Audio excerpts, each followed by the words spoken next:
They warned me not to get too close to him, that he breaks what he touches, that he used to sleep with interns and forget their names by morning.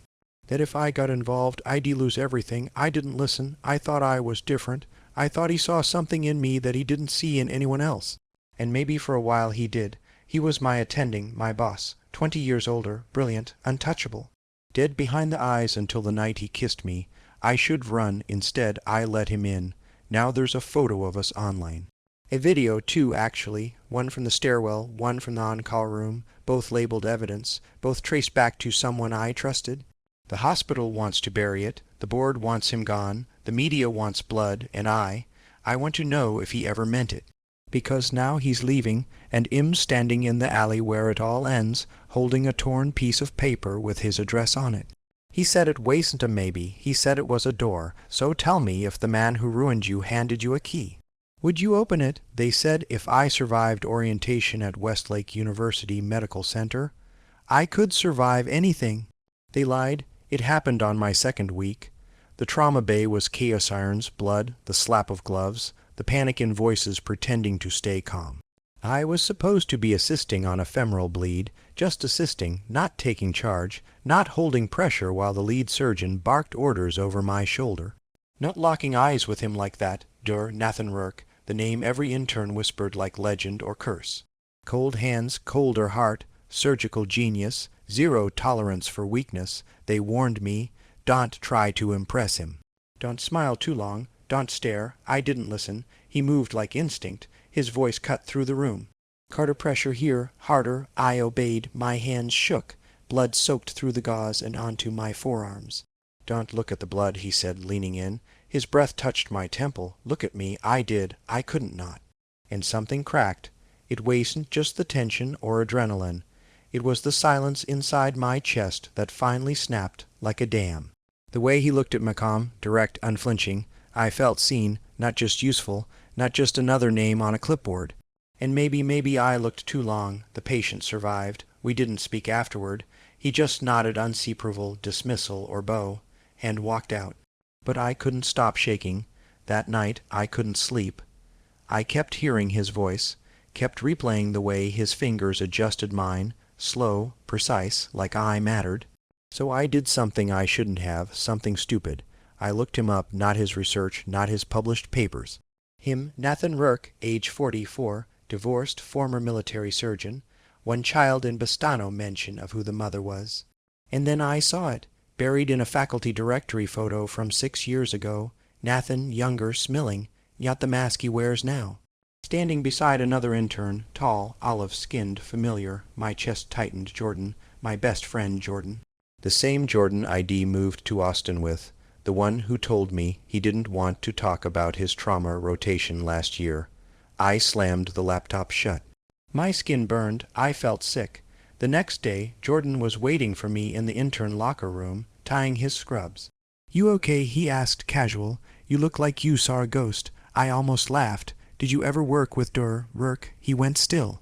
Just for a second, but it was enough. "You're not his type," Jordan said finally without looking at me.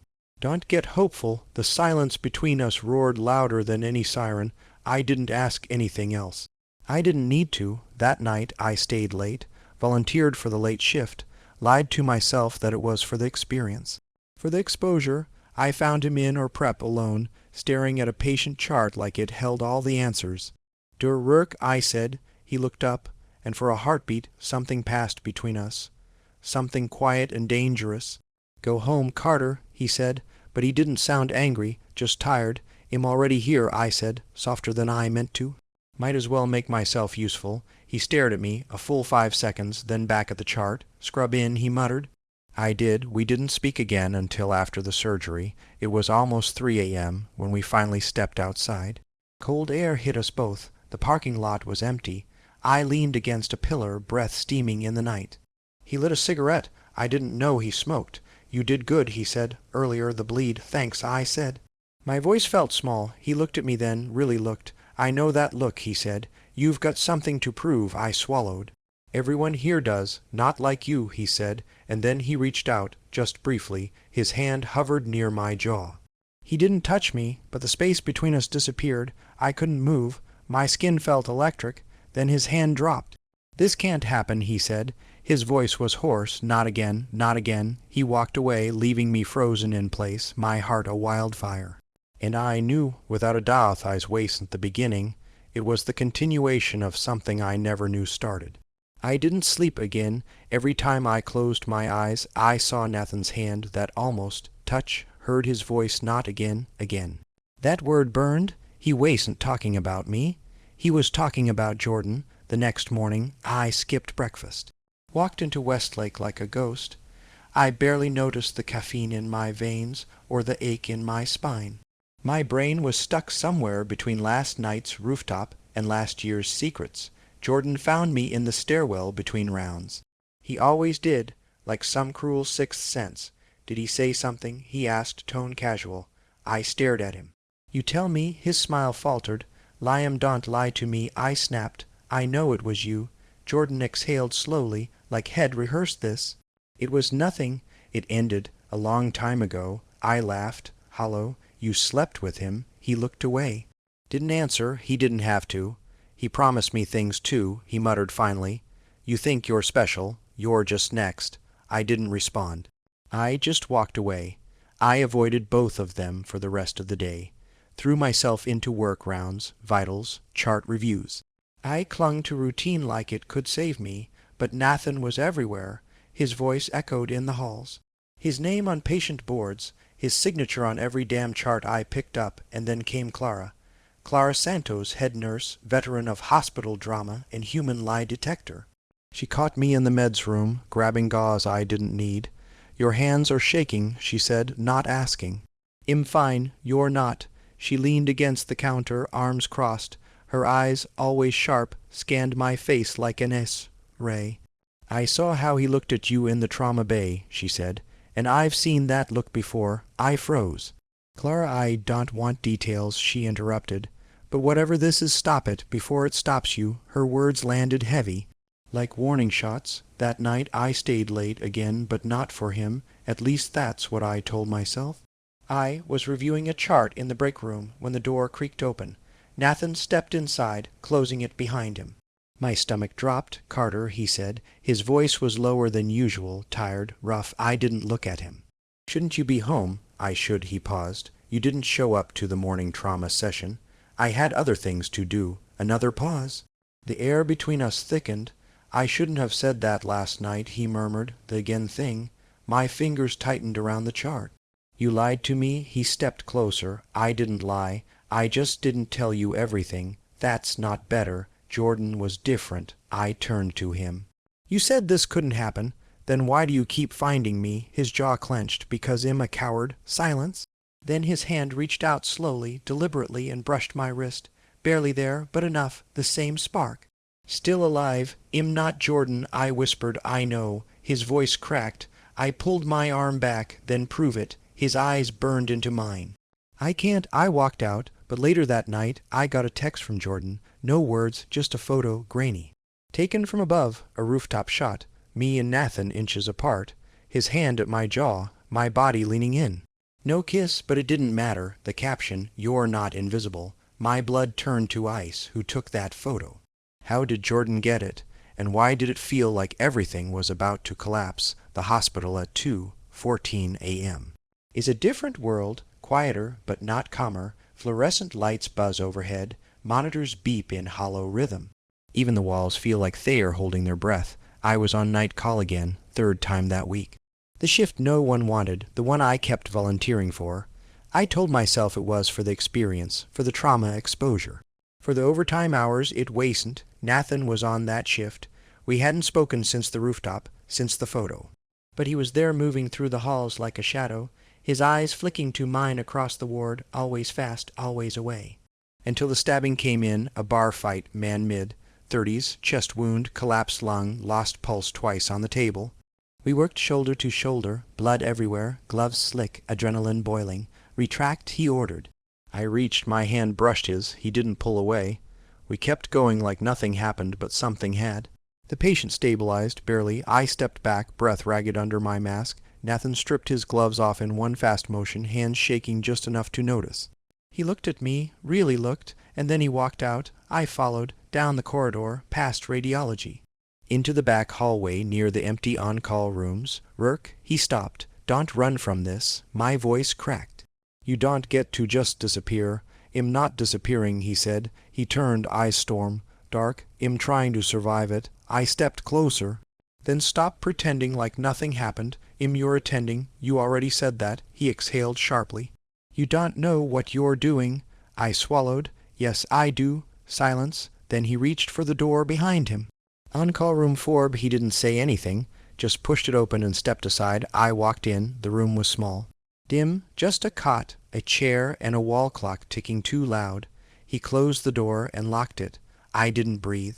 He stood across from me, jaw tight, hands clenched at his sides. The space between us felt radioactive, every inch charged with things we weren't supposed to say, do, feel. "I'm not asking you to touch me," I said. "But don't lie to me anymore." He looked like he was breaking from the inside. "I told myself it was over after Jordan," he said, voice low.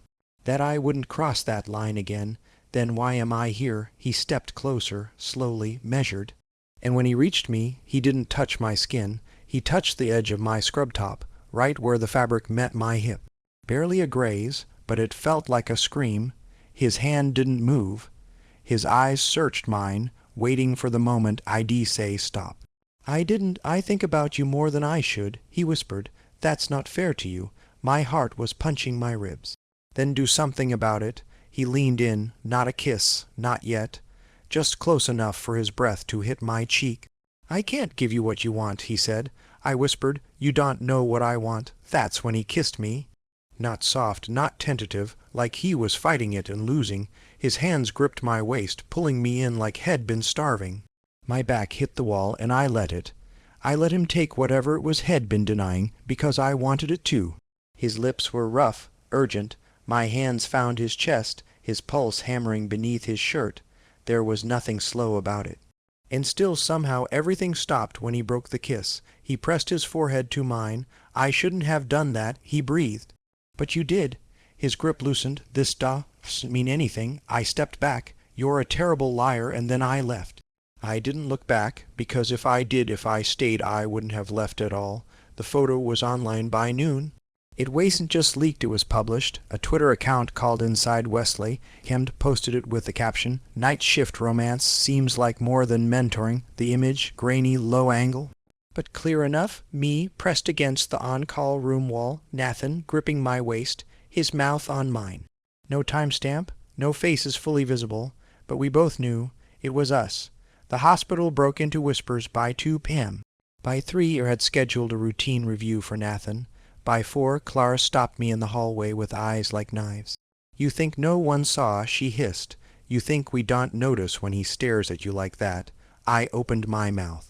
Nothing came out. She stepped closer. "You're not the first, Liam, but you're the first stupid enough to fall for it." That cut deeper than I expected. I tried to speak. She walked away before I could. I found Nathan in the prep bay, alone, silent.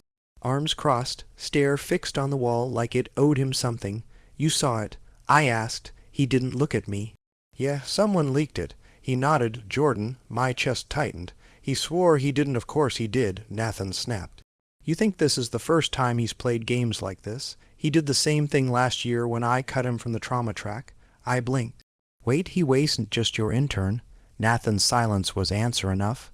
"You were together." He finally looked at me. "Not like this." "Then what is this, Nathan?" Silence again. He closed his eyes like it hurt. "I don't know," he admitted. "But it's over." The words landed like a slap. I took a step back. "You're really doing this, just like that?" "I don't have a choice," he said. "I have a daughter, a license, a reputation. I can't throw it away for he didn't finish, for me," I said quietly. "I didn't mean, but you did." He exhaled through his nose. "This isn't about you. It's about everything else." I backed away. "You kissed me. I shouldn't have." "Don't say that," I snapped. "Don't pretend you didn't feel it." He didn't answer. I left before I said something I'd regret. Outside, the Texas heat pressed down like judgment. My scrubs stuck to my back. My chest was hollow. David called me that evening. He wasn't even trying to be gentle. "You made the blog," he said. "You and Rourke." They blurred your faces, but not enough. My head throbbed. Why would Jordan do this? David paused. Because you replaced him. He said it was nothing, I muttered. Liam, that man does do nothing. Later that night, I got a message from a blocked number. Just 4 words, there's more coming. I didn't sleep. The next morning, Nathan didn't show for rounds. The board said he was taking personal leave, but everyone knew. And everywhere I went, eyes followed me. Some pitied, some amused, some just watched. Clara handed me a chart during pre-op. They'll turn on you, she said softly.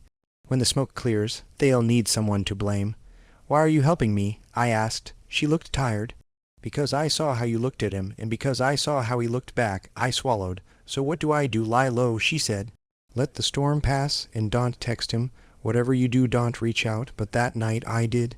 One line, I can't stop thinking about you. He didn't reply. He was gone for 5 days. No calls, no texts. Just absence. The hospital felt colder. Rounds were quieter. Clara barely spoke. Jordan avoided me completely, or maybe I avoided him. I couldn't tell anymore. I was unraveling. I kept replaying it all the while, the kiss, his hand on my waist, the moment everything turned to fire and how fast Head vanished afterward. And then, on the 6th day, he came back.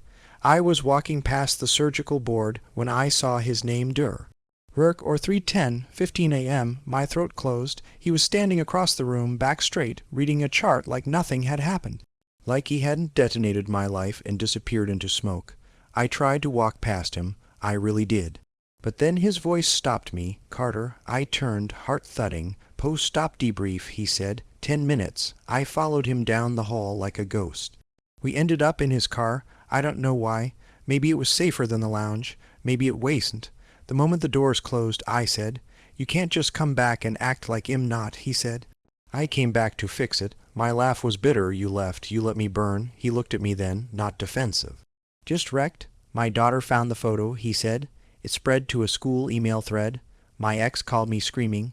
Said she's going to court. The air left my lungs. Jesus, she's 10, Liam, he whispered. I've spent years trying to protect her from my worst mistakes, and I'm one of them. No, he said. You're the one thing I didn't plan for. I looked away. My hands were fists in my lap. You don't get to walk back in and say that like it fixes everything. I'm not here to fix anything.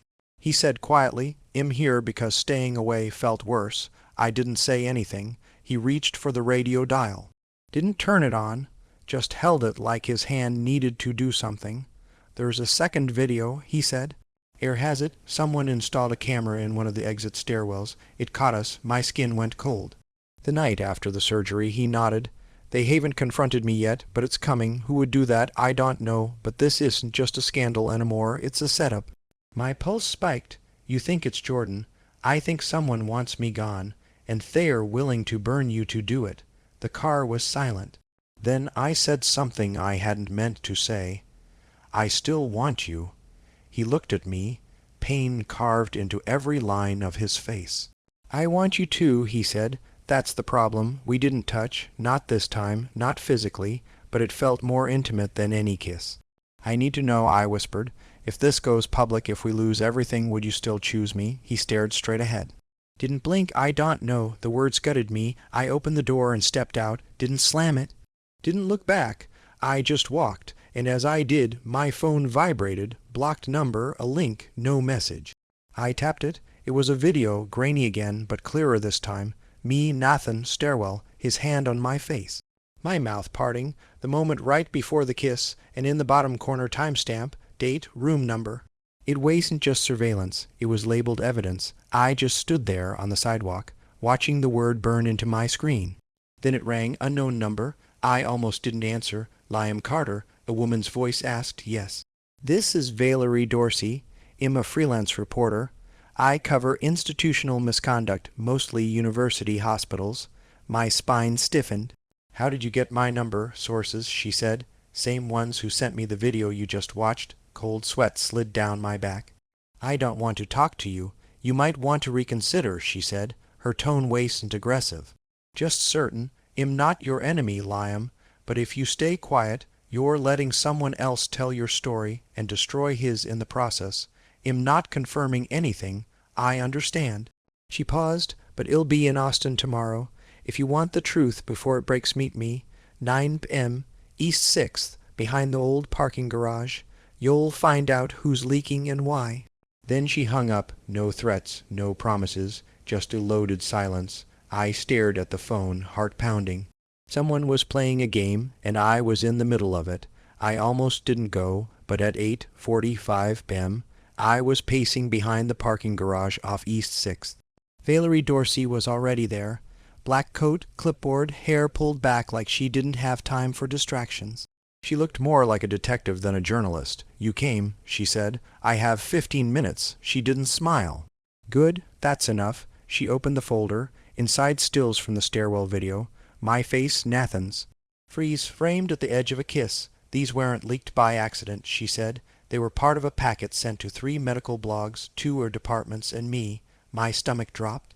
"Who sent them?" She pulled out another page. Security clearance logs. One name highlighted. Jordan Ellis. I couldn't breathe. "He used his login to access the private surveillance feed," she said. "Downloaded the clips. Sent them under a fake alias. Why, I choked." "Why would he do that?" She met my eyes. "Because he wanted revenge. And you were never the real target. Nathan was." I staggered back, heart hammering. "It was always him, Jordan. The smirks, the warnings, the photo. He planned it, all of it. I didn't thank her. Didn't say goodbye. I just ran, straight to the hospital. I found Jordan by the vending machines, acting like the world hadn't cracked in half. Why, I demanded. He didn't flinch. Just sipped his drink like it was any other Tuesday. "You deserve to know what he is," he said. "You destroyed him. He destroyed me first," Jordan snapped. "I gave him everything. He used me, and when I wasn't useful anymore, he shut me out like trash. So you made me your weapon. You were already falling. I just gave you the truth. I shoved him hard. He didn't hit back, just stared at me with eyes that looked far too calm. "You're not the victim here," I said. "No," he said softly, "but neither is he." I left before I said something I couldn't take back. I found Nathan outside near the surgical wing entrance, alone in the dark. He didn't look surprised to see me. "I know it was Jordan," I said. He nodded. "Clara told me, and confirmed it this afternoon." I stepped closer. "You're still here, not for long." His voice was flat. "They are putting me on leave pending review," he said. "It's code for resign quietly or well make it worse." My throat closed. "I'm sorry," I whispered. "Don't be," he said. "You didn't leak the videos, but I didn't stop any of it either." He looked at me then. Something behind his eyes breaking open. "I wanted to stay away from you," he said, "after Jordan, after everything, but you walked in," and he stopped. "What?" I asked. "You reminded me I wasn't dead inside." I wanted to fall into him, to grab his hand, to ask him to run. Instead, I said, "What now?" "I'm leaving," he said. "Tomorrow." "Leaving where?" "Austin, the hospital, the state, everything." The words hit harder than I expected. "Are you running from me or from what you did?" I asked. He winced. "Does it matter?" "It matters to me." Nathan stepped forward. Slowly, then stopped inches from me. "You're the first thing in years that made me feel human again," he said. "But I'm poison to you, and you know it. I don't care, you should. I closed the gap just once."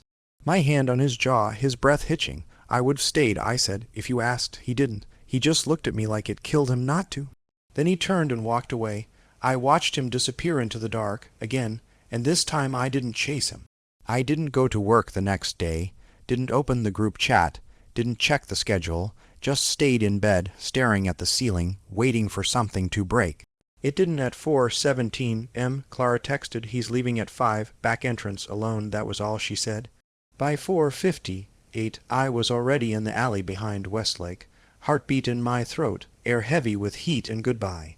He came out through the service door, dragging a small suitcase, head down, no coat, no scrubs, just jeans, a dark shirt, and that same look I saw the first day, like he was already somewhere else.